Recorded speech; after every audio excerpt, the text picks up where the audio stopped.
భారతీయ క్రైస్తవ దినోత్సవం Indian Christian day.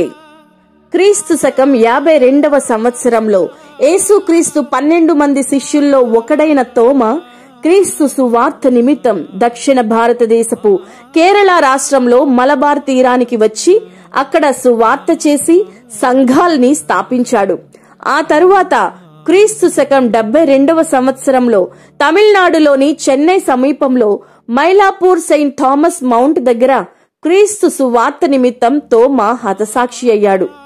నాటి నుండి తోమ బలిదానాన్ని జ్ఞాపకం చేసుకుంటూ జూలై 3న సెయింట్ థామస్ డేగా ప్రకటించారు.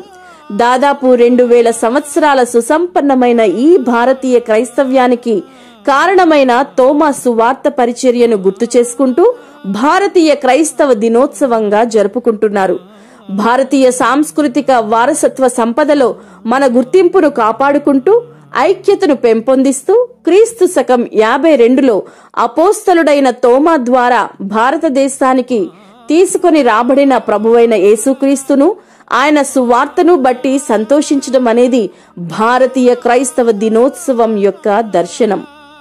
నాటి తోమా సువార్త పరిచర్య ఈ సుదీర్ఘ భారతీయ క్రైస్తవ చరిత్రకు పునాదులు వేసింది.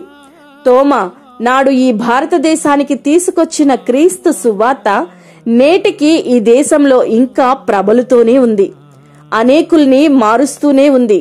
భారతీయ క్రైస్తవులుగా ఈ దేశాన్ని ప్రభావితం చేయడానికి తోమా సేవా జీవితం నేటి క్రైస్తవ సమాజానికి స్ఫూర్తినిస్తుంది. క్రైస్తవ్యం క్రీస్తు శకం 52వ సంవత్సరంలో ఒక ఆసియా దేశం అనగా ఇజ్రాయెల్ నుండి భారతదేశానికి వచ్చిందే గాని పాశ్చాత్య దేశాల నుండి కాదు. క్రైస్తవ్యం ప్రాచీనమైనదే కాని పాశ్చాత్యమైనది మాత్రం కాదు.